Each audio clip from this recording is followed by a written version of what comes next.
Ողջույն, ես Այդա Բաղիրյանն եմ, սովորում եմ Հարավային դպրոցի 5-1 դասարանում։ Մենք մաթեմատիկայից անցել ենք շատ թեմաներ, բայց ինձ ամենաշատը դուր է եկել ճանապարհ, ժամանակ, արագություն թեման։ Նաև այսօր լուծելու ենք խնդիրներ, բայց միշտ խնդիրներն անցնելը պետք է իմանանք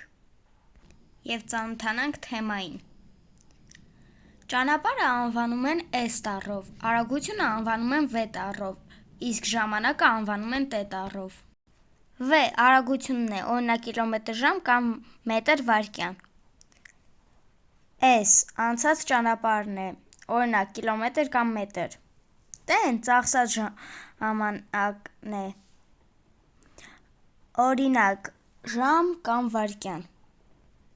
Ճանապարհ գտնելու համար պետք է արագությունը անգամ անենք ժամանակի։ Ժամանակը գտնելու համար պետք է ճանապարհը բաժանենք ժամանակի, իսկ արագությունը գտնելու համար պետք է ճանապարհը բաժանենք ժամանակի։ Իսկ հիմա եկենք լուծենք խնդիրները։ Ինքնաթիռը քանի կիլոմետր կթռչի 5 ժամում, եթե նրա թռիչքի արագությունը 460 կմ/ժ է։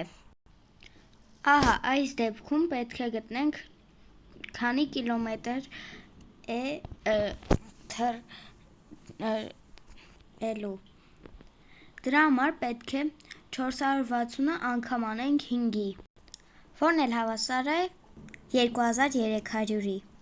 Պատասխան՝ 2300 կիլոմետր։ Հաշվիր ավտոմեքենայի և գնացքի անցած ճանապարհը 8 ժամում, իմանալով, որ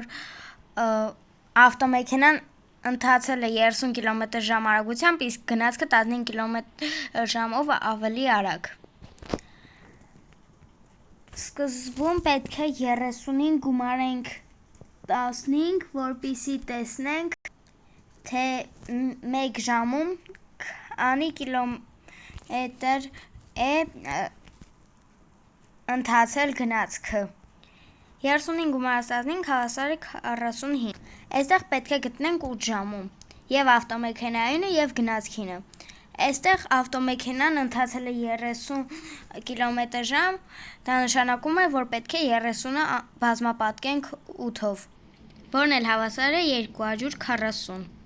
Իսկ գնացքը գտնելու համար պետք է 45-ը բազմապատկենք 8-ով, որն էլ ստացվում է 360։